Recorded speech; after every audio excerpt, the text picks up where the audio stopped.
Ein Vater will seinen Sohn eine Lektion lernen. Er will einmal wissen, wie gut sie das hatten. Sie wohnen in einer Stadt, ein schmackes Haus, eine feine Stuhl, wo sie in der Stadt hatten, wo sie schwammen können. Viele feine Lichter, ein schmacker Hafen mit grünem Gras. Und da sind wir vielmal nicht dankbar. Der Vater sieht eine Familie weit auf dem Land. Er bringt seinen Sohn da mal hin für einen Weg. Und er will den Sohn mal lernen, wie gut sie das haben.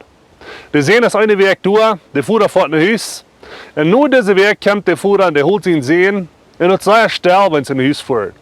Wenn sie erst Haus sind, dann fragt der Vater den, na Sohn, hast du was gelernt?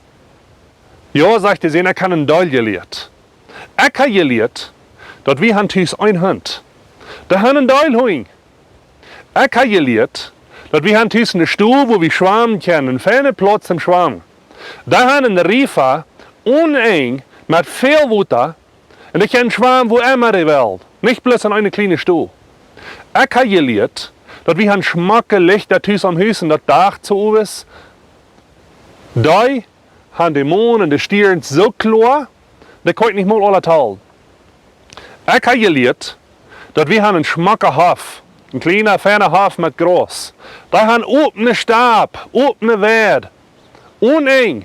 Und wo die Kinder können ran und lassen bloß Schein gehen. Ich habe gelernt, wo arm wir sind, wo wenig wir haben.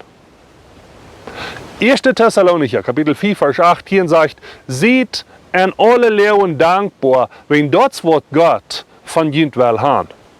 Wo leicht ist dort, in uns Leben zu vergleichen mit anderen Menschen? Jana hat mehr und die hat das besser und das Großes und andere, sie tun immer reiner. Die Bibel sagt, wer will hier dankbar sein? Dankbar sein für die Stirns. Dankbar sein für den offenen Stab. Dankbar sein für was du hast. Dankbar sein an der Lehre, wo du bist. Das ist nicht immer leicht.